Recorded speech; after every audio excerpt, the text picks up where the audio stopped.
Welcome to this fifth devotional in our series on the book of 1 Samuel. It's the last one for this week, but actually the series is going to continue, especially since this narrative development of the monarchy and particularly King David. It's so important to the Bible's central message. It's worth doing a deep dive here.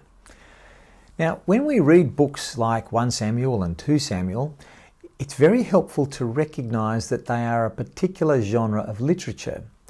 They are theological narratives. That is, they tell us the story of God's work in history with a narrative carefully told by a narrator and arranged by an editor. And because the primary purpose is to explain the outworking of God's purpose and salvation, his plan in time and space, some lesser matters are subjected to this primary purpose. And so in 1 Samuel chapters 16 and 17, which we're going to focus on now, it's clear that the chronology has been altered in some way. Perhaps these are flashbacks, or there are flashbacks or explanatory insertions, but that's done so in order to develop our understanding of David as God's choice of king for Israel. As elsewhere in Scripture, David is presented as an ideal king. We know he's not perfect, but for now, he's introduced into the narrative in a way that shows us the kind of king that God chooses to lead his people into covenant faithfulness. And so 1 Samuel 16 moves us onward from King Saul, whom has been rejected. The Lord said to Samuel, "How long will you mourn for Saul, since I have rejected him as king over Israel? Fill your horn with oil and be on your way. I'm sending you to Jesse of Bethlehem. I have chosen one of his sons to be king." But Samuel said, "How can I go? If Saul hears about it, he will kill me." Remember that Samuel, the prophet, has tried to retire from public life when King Saul arrived on the scene, but God keeps calling him back to do his work, to act on God's behalf. But to anoint another king while Saul is still on the throne, that is surely an act of treason. So this is a very risky assignment he's been given, but God has a plan for Samuel to sacrifice in Bethlehem, and on the sidelines of that event, God will show him which of Jesse's sons to anoint. But which one? We're introduced to them one at a time. Verse 6, when they arrived, Samuel saw Eliab and thought, "Surely the Lord's anointed stands here before the Lord." But the Lord said to Samuel, "Do not consider his appearance or his height, for I've rejected him. The Lord does not look at things people look at. People look at the outward appearance, but the Lord looks at the heart."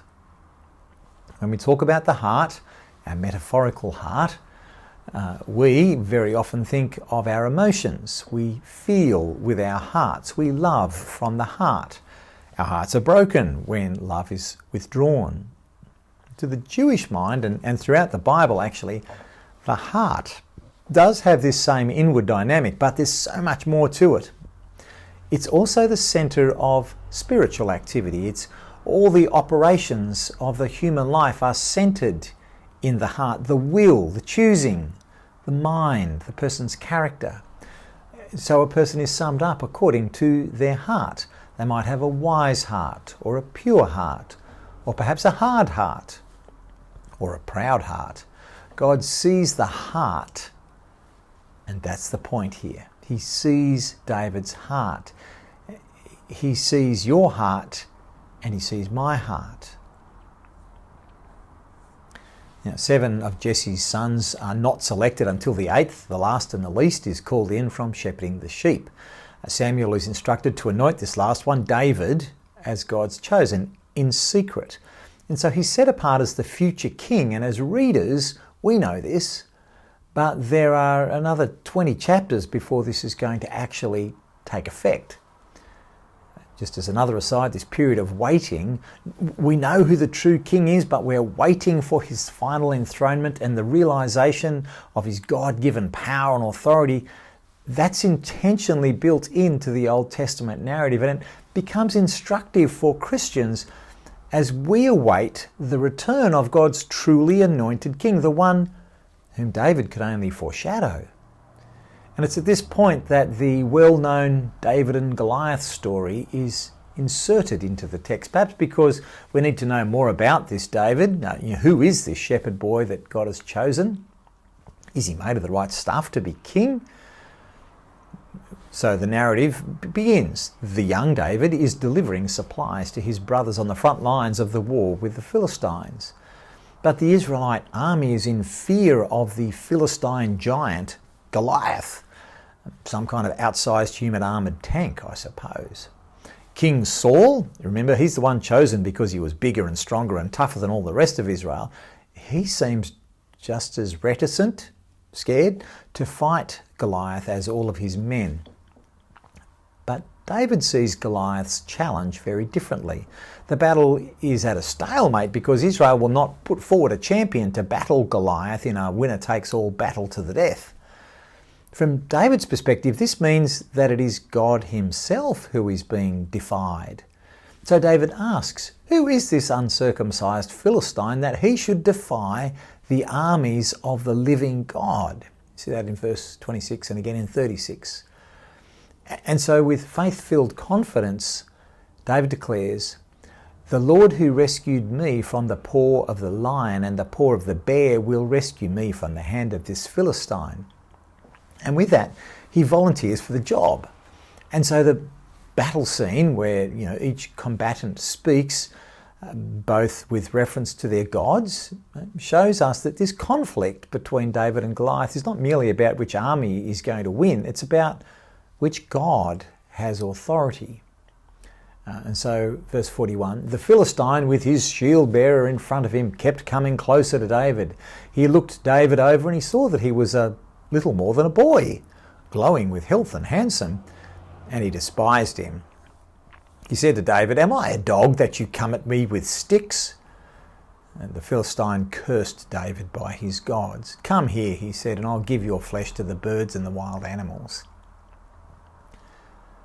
David said to the Philistine, you come against me with sword and spear and javelin, but I come against you in the name of the Lord Almighty, the God of the armies of Israel, whom you have defied. This day the Lord will deliver you into my hands, and I'll strike you down and cut off your head, and the whole world will know that there is a God in Israel. All those gathered here will know that it is not by sword or spear that the Lord saves, for the battle is the Lord's, and he will give all of you into our hands. And so this exchange between David and Goliath reveals the true dimensions of the battle. David sees it as God's battle. He sees God's army, not Saul's army or Israel's army. It is the Lord who saves. In context, David does not refer to his own salvation from death, but he's talking about the deliverance of Israel from Philistine domination. And then in the chapter comes a surprisingly short action scene. David famously uses his slingshot and a single stone to kill the giant Goliath. It's all over in an instant. The Philistines see it and they turn and they run, pursued by Israel, and then there is a famous victory that is won. And as a result of this victory, Israel is saved from serving the Philistines. This was no man-on-man event. The combatants represented entire nations. They summed up all of their people and fought on their behalf. That's why David identified Goliath as standing in opposition to God, not merely in opposition to the Israelite army. David defeats God's enemy motivated by a concern for God's name. The whole world will know that there is a God in Israel, verse 46. And he has confidence that the battle belongs to the Lord. He gives victory or defeat, verse 47. So we see here why David will become the ideal king, the one who prepares us to understand Jesus and his ministry. Similarly, a Christian understanding of this passage will never allow Goliath to represent our personal fears and challenges. We do not claim victory over our anxieties or the nasty person at work on the basis of this narrative. 1 Samuel 17 shows David as a type of Christ. We're not David, we're actually Israel. David fights our enemy on our behalf. He is our representative head, the one who embodies the rest, winning victory on our behalf. And so in response to this passage, we express our gratitude to the one that David prepared us for, our representative head who died for sin so that we won't have to. He is the one who acts for the many. His victory counts for us all. And our part is simply to celebrate his victory and give him our thanks. Let's do that now in prayer.